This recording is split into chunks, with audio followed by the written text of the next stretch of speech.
नमस्कार दोस्तों। Law of one यानी एक का कानून, या कह लीजिए एक का ज्ञान, या कह लीजिए एक के तरीके, यह उसका सत्र 22 है, जो कि फरवरी 10 1981 को रिकॉर्ड किया गया था।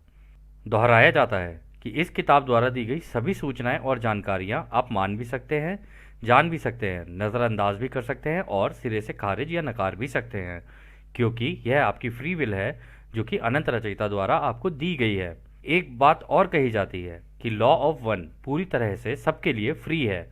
यदि कोई इकाई या व्यक्ति इसको निजी स्वार्थ के लिए इस्तेमाल करे तो वह उसकी व्यक्तिगत जिम्मेदारी होगी।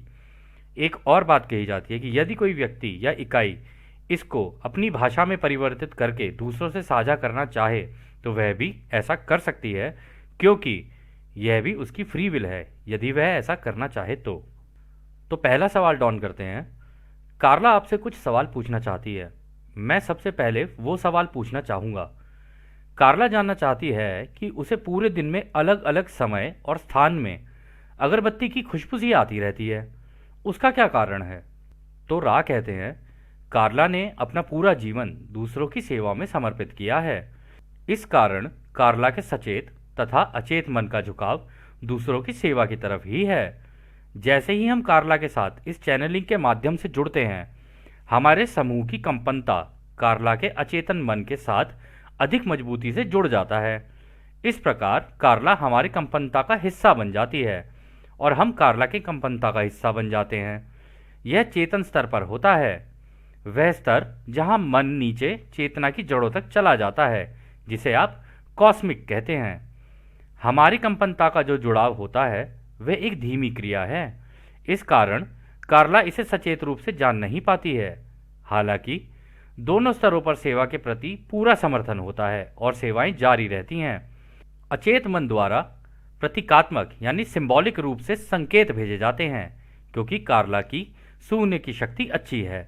इस कारण यह जुड़ाव अनजाने में हो जाता है। कार्ला को इस तरह की खुशबू आती है। तो दोस्तों, यहाँ पर जो रा कह रहे हैं ना, वो ये कह रहे हैं कि जब कोई ध्यान अवस्था में जाकर दूसरों की सेवा के रास्ते पर चलते हुए, ऐसे जैसे रा हैं ऐसे और भी हैं, प्रिंसिपल्स ऑफ को भी हैं, आपका और भी बहुत सारे चैनल्स हैं। अगर आप कन्फेडरेशन के किसी भी सोर्स से अगर आप जुड़ जाते हो और उनसे चैनलिंग करने लग जाते हो ना, तो होता क्या है, जो हमारा सबकॉन्शियस माइंड है ना, वहाँ से जाके ये ऑटोमेटिकली एक कनेक्शन बन जाता है उनके साथ। उधर से वो भी अपनी पूरी की पूरी सेवाएं दे रहे होते हैं, क्योंकि यहाँ से सवाल चलेंगे, और इधर से ये भी पूरी सेवाएं देने लग जाती है कार्ला, या कोई भी व्यक्ति। अगर अगर हम किसी एक व्यक्ति के बारे में बात करें तो उस केस में होता क्या है ना, कि ये सारी चीज़ें नॉर्मल हो जाती हैं। तो अगर कोई व्यक्ति अपने नॉर्मल स्वभाव में भी, अगर अपनी ज़िंदगी में जैसे भी वो चल रहा है, तो उसकी जो भी चीज़ सबसे स्ट्रांग होगी ना, अगर उसकी खुशबू, अगर उसकी नाक स्ट्रांग होगी, अगर उसकी आंखें स्ट्रांग होंगी, उसकी जो भी चीज़ स्ट्रांग होगी ना, उसके द्वारा सिंबॉलिक तरीके से उनको एक मैसेज भेजा जाता है कि हाँ, हम तुम्हारे आसपास ही हैं।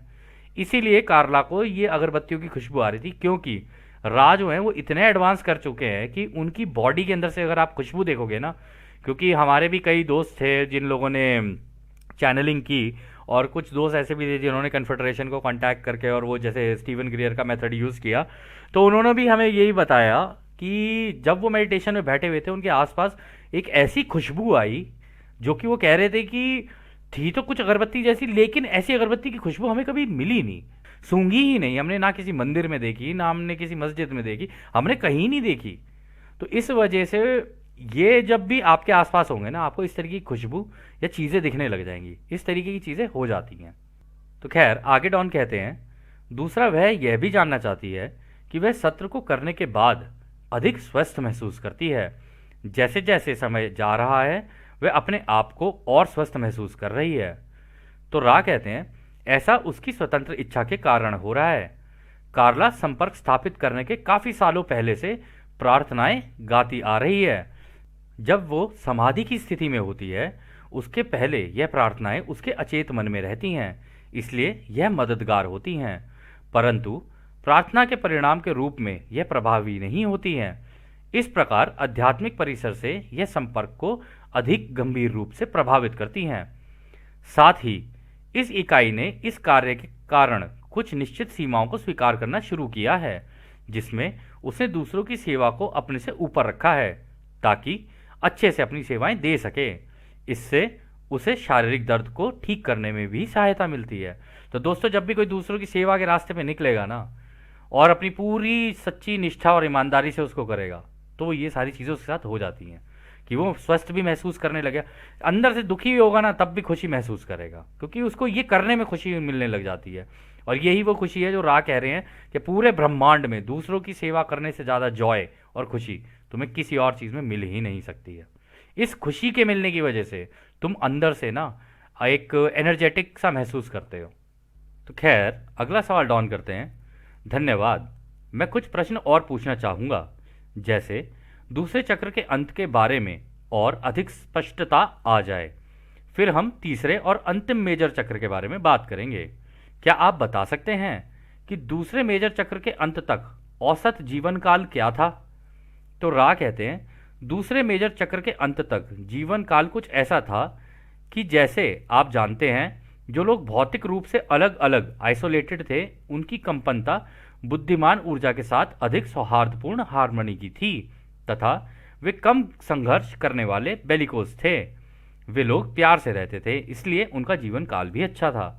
तो दोस्तों, यहाँ पर जो राह कह रहे हैं ना, आपने नोटिस भी किया होगा दोस्तों, छोटे छोटे समूह जो होते हैं ना, जैसे हमारे पूरे इस दुनिया मतलब इस ग्रह पर देख लो, कहीं कहीं पर ना ऐसी ऐसी सिविलाइजेशन है जो बहुत छोटी छोटी है। उनकी जो फैमिली मतलब पूरा जो समाज मिला लोगे मुश्किल से 30 लोगों का, किसी का 50 लोगों का, किसी का 60 लोगों का।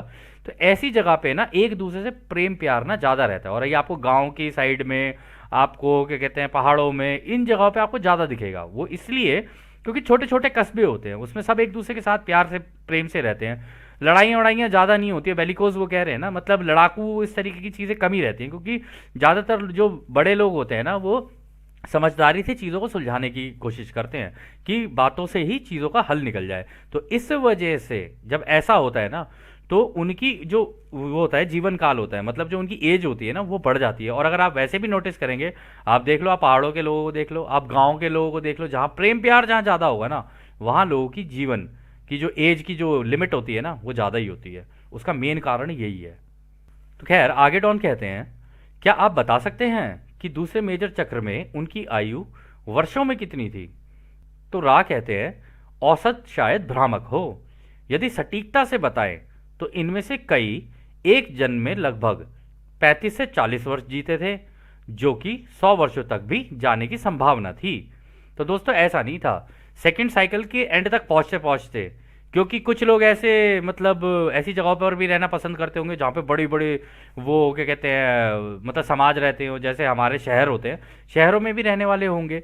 तो वहाँ शहरों के लोगों के देखोगे उनका जीवन काल कम होता है, लेकिन संभावना 100 वर्षों तक जाने की थी। मतलब सेकंड साइकिल के एंड तक पहुंचते पहुंचते वहां पर भी यही हुआ कि 100 साल तक की रह गई फिर भी जीवन जो था उनका। तो खैर, आगे डॉन कहते हैं, फिर क्या मैं ये अनुमान लगा सकता हूं कि दूसरी 25,000 वर्षों की अवधि में 700 वर्षों से सीधा 100 वर्षों की कम की ये जो गिरावट आई है, उसका कारण दूसरों की सेवा में आई तीव्र कमी थी। क्या ये सही है? तो रा कहते हैं, ये कुछ भागों में सही है। दूसरे चक्र के अंत में इकाई या व्यक्ति द्वारा वो सबक जो इस घनत्वता में उन्होंने सीखने होते हैं, उनको ग्रहण करने की बढ़ती क्षमता के कारण जिम्मेदारी का कानून यानी लॉ ऑफ रिस्पॉन्सिबिलिटी प्रभावी होना शुरू हो गई थी। इस प्रकार इन इकाइयों ने युद्ध प्रिय प्रकृति व्यक्त करने के कई तरीके खोजे, जो न केवल जनजाति के रूप में, जिसे आप राष्ट्र कहते हैं, बल्कि व्यक्तिगत संबंधों में एक दूसरे के साथ भी लड़ने लगे। वस्तु विनिमय की अवधारणा ने कई मामलों में पैसे की अवधारणा को रास्ता दिया है। इसके अलावा स्वामित्व यानी ओनरशिप की अवधारणा ने एक व्यक्ति या समूह के आधार पर गैर स्वामित्व की अवधारणा पर प्रभुत्व हासिल कर लिया है, यानी कि अभी लोग ज्यादा भौतिकवादी मटीरियलिस्टिक हो गए। इस प्रकार हर इकाई ने कई तरीकों से या तो दूसरों की सेवा किया या फिर खुद की सेवा की, जिसमें दूसरों से हेरफेर भी शामिल था, यानी उनसे लालच या कह लीजिए उन्हें चीट करना भी शामिल था। हालांकि सभी को सारे सबक का ज्ञान था, जैसे कि साझा करने का सबक, देने का सबक, कृतज्ञता से प्राप्त करने का सबक। परंतु जब इसे व्यवहार में लाना होता था तो सभी इसे अस्वीकार कर देते थे, यानी कि उसे अपने जीवन का हिस्सा नहीं बनाते थे। इस प्रकार जो उन्होंने सीखा उसे अपने जीवन का हिस्सा नहीं बनाया, उससे सीखना सिखाना नहीं किया। इस कारण उनके जीवन काल में कमी आ गई, क्योंकि उन्होंने सम्मान कर्तव्य के तरीकों को स्वीकार नहीं किया। तो दोस्तों यहां पर जो रा कह रहे हैं ना, ये एक बहुत ही महत्वपूर्ण बात है। उन्होंने कहा देखो, 700 साल से 100 साल की ये जो गिरावट आई ना, उसका एक कारण है कि देखो, जब ये सेकंड साइकिल के एंड तक पहुंच रहे थे ना, तो ये पैसा जो था ना, ये घुस गया था बीच में। अब पैसा घुसने की वजह से एक लॉ और होती है जिसे कहते हैं लॉ ऑफ रिस्पॉन्सिबिलिटी, यानी जिम्मेदारी का कानून। कि मान लो अगर तुम्हारे पास ज्यादा पैसा है, चलो ठीक है, एक बार को मान भी लेते हैं कि चलो तुमने पैसा कर लिया, अब तुम मटीरियलिस्टिक चीजों की तरफ ज्यादा हो गए। भाई आज मेरे पास आईफोन होना चाहिए, मेरे पास ये होना चाहिए, वो होना चाहिए, गाड़ी ये चाहिए, अच्छा ये वाली गाड़ी नहीं है तो अब दूसरी गाड़ी लेनी है, ये सारी चीजें हो गई। लेकिन तुमने अपनी रिस्पॉन्सिबिलिटी नहीं निभाई। रिस्पॉन्सिबिलिटी ये थी कि अगर तेरे पास जरूरत से ज्यादा है तो दूसरों से शेयर कर, उसे दूसरों से प्रेम कर, क्योंकि ये ही तो वो लेसन है जो तू सीखने आया था यहाँ पे। लेकिन इसकी वजह से हुआ क्या, दो तरीके का एक विभाजन हुआ। एक तो दूसरों की सेवा पे निकल गए, चाहे कम बढ़ती ही क्यों ना उनके पास पैसा हो, लेकिन दूसरों की सेवा के रास्ते पे निकल गए। ठीक है। दूसरे वो थे जो अपनी ही सेवा के रास्ते पर निकल गए और पूरी तरीके से दूसरों की चीजों को भी कब्जाने लगे। उन्होंने कहा ना यहाँ पे कि हेर फेर भी शुरू हो गया, दूसरों की चीजों को कब्जाने लगे, उनसे उनकी जगहें खरीद लें, ये कर लें, वो कर लें, तो ओनरशिप हो गई। मतलब कि भाई ये सारा जो हिस्सा है, ये लैंड है, ये सारी मेरी, बाकी मैंने इन लोगों से खरीद ली है। अब जिनसे खरीद ली उनके कुछ दिनों बाद वो पैसा खत्म हो जाए तो उनकी जिंदगियां बेचारों की फिर वही हाल उनका। तो उस वजह से ये जो विभाजन है ना, ये बढ़ता ही चला गया, बढ़ता ही चला गया, और मटीरियलिस्टिक चीज़ों के लोग दीवाने होते चले गए। और उस वजह से उन लोगों की फिर लाइफ भी धीरे धीरे धीरे धीरे कम होनी शुरू हो गई। और इसमें उन्होंने कहा कि ये जो लॉ ऑफ रिस्पॉन्सिबिलिटी लगती है ना, इसमें यह देखा जाता है कि अगर तुम्हारे पास चीज़ें हैं तो दूसरों से शेयर करो, अगर तुम्हें दूसरों की सेवा के रास्ते पे चलना है तो।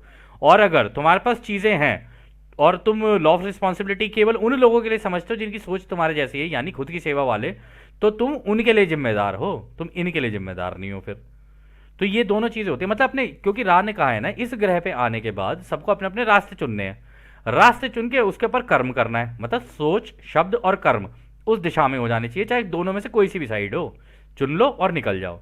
तो ये जो मटेरियलिस्टिक चीज, ये जो पैसा था ना, इसकी वजह से सारा ड्रामा शुरू हुआ। और फिर उसके बाद उन्होंने कहा ना कि युद्ध के भी इन्होंने वो चीजें बनानी शुरू कर दी कि आपस में युद्ध कैसे किया जाए।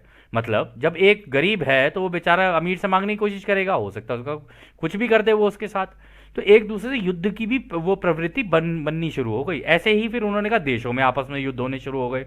तो इस कारण हुआ क्या, धीरे धीरे धीरे धीरे लोगों की जो वो थी, क्या कहते हैं, जिंदगियां थी, कम होने लग गई, क्योंकि उन्होंने सीखना सिखाना नहीं किया। इसी कारण में सम्मान और कर्तव्य वाला जो लॉ था ना, लॉ ऑफ रिस्पॉन्सिबिलिटी, वो लगी ही नहीं। और जब लगी नहीं, तुमने रिस्पॉन्सिबिलिटी ली ही नहीं, तो तुम्हारी जिंदगी भी कम हो गई ऑटोमेटिकली, क्योंकि तुमने जो तुम्हारे वो लगे थे, क्या बोलते हैं उसको, माध्यम लगे थे, तुमने इस्तेमाल ही नहीं किए।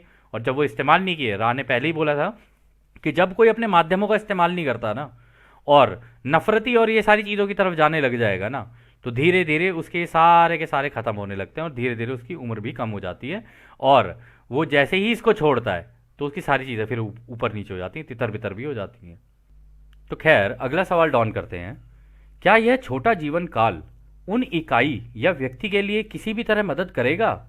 यानी कि उन्हें अपने जन्मों के बीच के समय में अपनी गलतियों की समीक्षा करने का ज़्यादा समय मिलेगा, या छोटा जीवन काल इसमें बाधा डालेगा? तो रा कहते हैं दोनों ही सही हैं।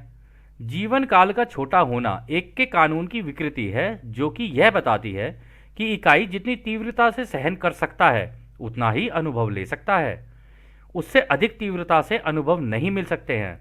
यह केवल एक व्यक्तिगत स्तर पर ही प्रभावी है और इसका ग्रह तथा समाज पर कोई प्रभाव नहीं पड़ता है। तो दोस्तों यहाँ पर देखो, राय ये कह रहे हैं कि जिनकी जिंदगियां छोटी हो जाती है ना, वो एक लिमिट तक ही एक पेन को झेल सकते हैं। जब वो पेन ज़्यादा हो जाता है ना, तो उनकी जिंदगी धीरे धीरे धीरे धीरे कम होनी शुरू हो जाती है, क्योंकि वो अपनी लिमिट लगा के आए होते हैं कि भाई इससे ज़्यादा अगर मेरी ज़िंदगी में दुख हो जाए ना, तो भैया उठा ही लेना, मुझे कोई दिक्कत नहीं है, मेरे को नहीं करना इसके आगे कुछ भी काम। और इसका एक कारण ये भी होता है कि वो अपने दिमाग के अंदर यही बोलते रहते हैं 24 घंटे, ए भगवान तूने ऐसी ज़िंदगी दी ही क्यों, इससे अच्छा तो मर जाते तो ज़्यादा बढ़िया था, तूने कहाँ यहाँ नर्क में ला के डाल दिया हमें। वो कहते भगवान ये कह रहे मैंने डाला था नर्क में, खुद ने तो चुना है सारा कुछ और मेरे को बोल रहे हो तुम लोग सारी की सारी चीज़ें। अब जब चुन लिया है, दुख आ रहे हैं, तो अब यहाँ रोना धोना शुरू कर दिया तुम लोगों ने, तो इस वजह से उनकी जिंदगियां कम होनी शुरू हो गई। तो खैर, आगे रहा कहते हैं, इस प्रकार जीवन काल का छोटा होना एक इकाई को अनुभव की तीव्रता से निकालने के लिए आवश्यक है, जो कि तब होता है जब ज्ञान और प्रेम को अस्वीकार कर दिया जाता है और रचयिता की चेतना में वापस भेज दिया जाता है, बिना यह स्वीकार किए कि वह उसके खुद का हिस्सा है। इस कारण इकाई को उपचार की आवश्यकता और अपने जन्मों के अधिक मूल्यांकन इवैल्यूएशन की आवश्यकता पड़ती है। असत्यता यानी इनकरेक्टनेस इस सच्चाई में होती है कि उपयुक्त परिस्थितियों को देखते हुए आपके स्थान, समय, निरंतरता यानी कंटिन्यूम में यह काफी मददगार होता है, ताकि वह इस गहन इंटेंसिव कार्य को तब तक जारी रखें जब तक कि वह उत्प्रेरक या माध्यम से किसी निष्कर्ष तक नहीं पहुंचता है। तो दोस्तों, यहाँ पे जो रा कह रहे हैं ना, रा ये कह रहे हैं यहाँ पे, कह रहे देखो, इसका छोटा होने का एक रीजन ये भी है कि उसने रचयिता के ज्ञान और उसके प्रेम को अस्वीकार ही कर दिया है। वो कह रहा है भाई मुझे को चाहिए ही नहीं है, मुझे कोई मतलब नहीं है इस चीज से, और वो अपने आप को रचयिता से खुद ही दूर कर लेता है। कहता है जी मैं इसको मानता हूँ, उसको मानता हूँ, इसका ऐसा और उसका वैसा, ये मेरे से अलग, वो मेरे से अलग, इन्हीं कामों में फंस के रह जाता है वो, और जो एक अनंत रचयिता है उसे भूल जाता है। और इस कारण से, इस विभाजन के कारण से, वो खुद ही अपने आप को रचयिता से दूर कर लेता है। और जब वो अपने आप को रचयिता से दूर कर लेता है, उसकी जीवन छोटा हो जाएगा, और जब जीवन छोटा हो जाएगा तो इस कारण उसको इवैल्यूएशन यानी अपनी जिंदगी को जो देखने का जो वो होता है ना, उसका भी जो जो टाइम होता है ना, वो भी उसके लिए कम ही रह जाता है। कि तू सीखने तो यहाँ पर प्रेम प्यार आया था, है ना, और करने लग गया तू उल्टी काम। अब जब उल्टे काम करेगा तो उस केस में ऐसा ही होगा मेरे भाई। अब वापस ही आ जा, वापस आ, दोबारा देख अपनी फिल्म कि तू करने क्या गया था, फिर दोबारा अपने नए माध्यम लगा और दोबारा जा। दोनों में से एक साइड चूज कर ले, या तो इधर, या तो पूरा उधर हो जा, या पूरा इधर हो जा, बीच में मत लटकना। या तो ठंडा हो जा या गर्म हो जा, इन दोनों के बीच में रहा तो तू जब ग्रह खाली होगा तो नंबर पहले तेरा लगेगा, देख लियो। तो फिर इसके आगे वो ये कहते हैं कि देखो, असत्यता यानी इनकरेक्टनेस इसमें होती है कि उपयुक्त परिस्थितियों को देखते हुए आपके स्थान, समय, निरंतरता यानी कंटिन्यूम में काफी मददगार होता है। वो कह रहे हैं कि देखो, इनकरेक्टनेस इस चीज में है, मतलब इस चीज को कोई समझ नहीं पाता है कि जो गहन काम करना होता है ना, मतलब जो जितनी टफ सिचुएशन होती है ना, उसमें से अगर तुम निकल कर, चाहे कम वक्त में भी निकल जाओ, लेकिन इन दोनों में से कोई एक साइड चुन लो और उसकी तरफ अगर तुम्हारा झुकाव हो जाए, तो उस केस में तुम्हारी आगे निकलने की यानी अग्नि घनत्वता में जाने के लिए रास्ता बन जाता है। अब जब तुमने कोई ना ये चुन रहे ना वो चुन रहे, बीच में लटके जा रहे हो, कभी इधर हो जाते हो कभी उधर हो जाते हो। और उसका बीच में लटकने का कारण भी देखो दोस्तों, ये होता है कि हर व्यक्ति ना अंदर ही अंदर ये भी जानता है अपने आप को कि यार मेरे को यहाँ से फायदा हो जाए, मेरे को यहाँ से फायदा हो जाए, ओहो यहाँ से मेरे को नुकसान ना हो, ओहो मेरा ये ना हो। अब या तो फायदा नुकसान देख ले, ठीक है, या ये देख ले कि भाई मुझे अगली डेंसिटी में जाना है या नहीं जाना है। क्योंकि अगर यहाँ के फायदे नुकसान देखे तो अगली डेंसिटी में नहीं पहुंच पाएगा, क्योंकि तू चुन ही नहीं रहा है कुछ भी, फायदे नुकसान के चक्कर में ही लगा हुआ है। तो देख, नुकसान भी होंगे फायदे भी होंगे, दोनों चीजें होंगी, लेकिन अपना संतुलन बना और निकलता चला जा, निकलता चला जा, यही बताने की कोशिश कर रहे हैं राय यहाँ पे। तो खैर, आगे अगला सवाल डॉन करते हैं। आपने दक्षिणी अमेरिका के समूह के बारे में बताया था कि वे दूसरे चक्र के अंत में कटाई के लायक हो गए थे। उनका औसत जीवन काल दूसरे चक्र के अंत में कितना था? तो रा कहते हैं, इन अलग थलग आइसोलेटेड समूह ने इस घनत्वता में लगभग 900 वर्ष तक औसत जीवन काल प्राप्त किया है। तो दोस्तों, आज भी देख लो आप, ऐसा नहीं है कि केवल ये वहीं पर ही हो रहा है, हमारे देश में भी देख लोगे आप, और भी कंट्रीज में देख लोगे, इसी प्लेनेट पे देख लोगे, है नहीं क्या लोग जो 100 200 300 साल भी आज भी जी रहे हैं। वो कैसे जी रहे हैं? वो तो बिल्कुल आइसोलेटेड है, वो तो नॉर्मल जनता से बिल्कुल ही दूर है, वो, उनको तो कोई मतलब ही नहीं है उनसे। अपना चुपचाप एक कॉर्नर में पड़े हुए हैं, अपना पानी में सत्तू घोला, वो पिया, पी के अपना बैठ गए और ध्यान अवस्था में बैठे हुए, बस घंटों घंटों ध्यान ही लगाए जा रहे हैं। और उसी ध्यान को करने की वजह से उनके अंदर ये सारी शक्तियाँ, ये पावर्स आ जाती हैं कि भाई वो लंबी लंबी जिंदगी भी जी सकते हैं और भी बहुत सारी चीज़ें कर सकते हैं, जैसे कि मटेरियलाइजेशन, डीमटेरियल, ये सब चीज़ें नॉर्मली मिल ही जाती हैं, क्योंकि उन्होंने एक सच्ची तपस्या करके इसको हासिल किया है। अब जब किया है तो भाई उनको मिलना भी चाहिए ये चीज़, इसलिए ऐसा हो जाता है। तो खैर, अगला सवाल डाउन करते हैं। तो मैं यह मान रहा हूं कि ग्रह का असर जो हम अभी महसूस कर रहे हैं, जिसके कारण हमारा जीवन काल छोटा हो चुका है, वह उस समय इतना मजबूत नहीं था कि उनकी जिंदगी को प्रभावित कर सके या उनके जीवन काल को छोटा कर सके। क्या यह सही है? तो रा कहते हैं, हाँ यह सही है। याद रखना अच्छा होगा कि उस समय अलग थलग रहना संभव था। तो दोस्तों अलग थलग रहना यानी छोटे छोटे गुटों में रहना is a better option rather than ये कि पूरे के पूरे एक ऐसी जगह पे रहो जहां पे बहुत बड़ी बड़ी जो सिविलाइजेशंस हो। क्योंकि उस केस में क्या होता है ना, इतने ज्यादा सोच और इतनी ज्यादा चीजें चल रही होती है ना कि आप दोनों में से कोई भी रास्ता चुनोगे ना, आप कंफ्यूज हो गए होगे, या तो इधर हो जाओगे या उधर हो जाओगे, ऐसे बीच में इधर उधर झूलते रहोगे। लेकिन अगर आप छोटे छोटे गुटों में हो ना तो आपका निकलना आसान है, क्योंकि छोटे छोटे गुट में आप लोगों के बीच में प्रेम प्यार ज्यादा रहेगा, ना कि बड़े बड़े गुटों में। तो आगे डॉन कहते हैं, लगभग कितने लोग उस समय पूरी पृथ्वी पर रहा करते थे, यानी कि जिन्होंने भौतिक रूप से किसी एक समय में जन्म लिया था। तो रा कहते हैं, मैं ये मान रहा हूं कि आपका सवाल यह है कि दूसरे मेजर चक्र के अंत में कितने लोगों ने जन्म लिया था। वह संख्या लगभग 3,45,000 लोगों की थी, यानी कि लगभग 3,45,000 लोगों ने भौतिक रूप से जन्म लिया था। दोस्तों यहाँ पे 3,45,000 बोला जा रहा है ना, इसका मतलब ये नहीं है कि टोटल पूरी एक साइकिल में, मतलब जो दूसरी 25,000 साल की साइकिल थी उसमें 3,45,000 लोगों ने जन्म लिया हो। नहीं, एंड तक पहुंचते पहुंचते ये जो 3,45,000 होते हैं ना, ये वो फाइनल नंबर होता है जो लास्ट होता है कि इतने ही पैदा होंगे, अब इसके बाद कोई जन्म नहीं होगा इस ग्रह पे। ये जो लास्ट हैं इनमें से कितने और निकलेंगे ये देख लो, और जो पहले से जितने निकले हुए उनको देख लो। जब अंत में कटाई होगी, पहले वालों की आत्माएं भी लेके जानी है साथ में, और ये जो 3,45,000 है इनमें से जो निकल के आएंगे उनको भी लेके जाना है साथ में। इसी तरीके से चलती है पूरी की पूरी। और यहाँ पे दोस्तों हम जो आत्माओं की बात कर रहे हैं ना, यहाँ पे कॉन्शियसनेस की बात हो रही है। या ये अगर देखो, दो तरीके हैं हार्वेस्टिंग के, या तो डायरेक्टली उठा के ले जाए, आपसे पूछा जाए और आप चले जाओ, या ये है कि आपने कर्म तो कर लिए, आपने सारी चीजें कर ली, लेकिन आपको पता ही नहीं और अचानक से आपके आंख के सामने आ जाए, आप कहोगे नहीं नहीं नहीं, आप घबरा जाओ। तो उस केस में फिर आपकी कॉन्शियसनेस को निकाल लिया जाता है। कॉन्शियसनेस कुछ भी नहीं होता, चुटकी में आपके शरीर में से ना आपकी चेतना निकल के एकदम से डायरेक्ट उनके पास चली जाएगी, उस चेतना को लेकर चले जाते हैं, शरीर यहीं रह जाएगा, चेतना निकल जाएगी, फिर उस चेतना को नया शरीर दे दिया जाएगा। ये इस तरीके से चलता है कुछ। अब ये इसलिए है क्योंकि हमारी जो सिविलाइजेशन है वो बचपन से इतनी डरी हुई है हर चीज़ से, तो हम लोग डरते हैं। तो उनको भी पता है कि इनके सामने अभी जाने का कोई फायदा नहीं है। जब कटाई का वक्त आएगा ना, सारे आसमान से एक साथ ही टूटेंगे कि हाँ जी आ गए। और इस बात को जीसस ने भी कहा था कि जब मैं आऊँगा और मेरे भाई भी आएंगे, हम सारे आएंगे, हमारे सारे एंजल्स, और आएंगे और अपनी कटाई लेके जाएंगे चाहे कुछ भी हो जाए, और हमें कोई रोक नहीं पाएगा। हम पत्थर पे पत्थर भी नहीं छोड़ेंगे, हम वो हाल करेंगे अगर कोई भी हमारे बीच में आया तो।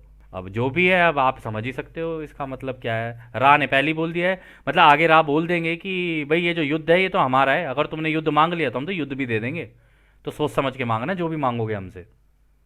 तो खैर आगे डॉन कहते हैं, उनमें से लगभग कुल कितने लोग थे जो कटाई के योग्य थे। तो रा कहते हैं, उस समय लगभग 150 लोग कटाई के योग्य थे। तो दोस्तों सोच लो, 25,000 साल की साइकिल में कटाई कितनों की हुई? केवल 150, केवल 150। और इसका कारण क्या? कारण बड़ा सिंपल, जो लोग बड़ी बड़ी सभ्यताओं में रहे वो बेचारे चूज ही नहीं कर पाए, अपना रास्ता ही नहीं चूज कर पाए, और ना चूज कर पाए और ना उस रास्ते पे कर्म कर पाए, तो उनकी ग्रेड ही नहीं बनी। और जब ग्रेड नहीं बनी तो वो सारे उधर रह गए। और जिन लोगों ने कोना कोना पकड़ के अपना चुपचाप एक कॉर्नर पकड़ के छोटे छोटे गुटों में रहे, वहां पे उन लोगों ने ध्यान भी किया, दूसरों की सेवा भी की, सारी चीजें की, प्रेम प्यार से एक दूसरे के साथ रहे, वो हो गए कटाई के लायक, उनकी हो गई कटाई। लेकिन देख लो दोस्तों, उसमें भी इतनी बड़ी जनसंख्या में से केवल 150 लोग। लेकिन इसमें कमाल की बात यह है, चाहे 150 ही क्यों ना हो, हम तो अपनी कटाई लेने आएंगे, चाहे कुछ भी हो जाए, चाहे एक ही क्यों ना हो, हम तो उसे भी लेने आएंगे, और सारे ही आएंगे एक साथ। रा ने पहले ही बोल दिया, आएंगे तो सारे ही आएंगे, एक आध कोई नहीं आएगा हम में से। और अगर ऐसा कोई आया तुम्हारे बीच में तो समझ जाना बहरूपिया है भाई साहब, हम नहीं है वो, हम आएंगे, सारे एक साथ ही आएंगे। तो खैर दोस्तों, इस सत्र को अब हम लोग यहीं समाप्त करते हैं। और जैसे कि राह हमेशा कहते हैं, अब हम आपको उस एक अनंत रचयिता के प्रेम, उसकी रोशनी, उसकी शक्ति और उसकी शांति में छोड़कर चलते हैं। आदने हमारे दोस्तों, आदने वासु। धन्यवाद।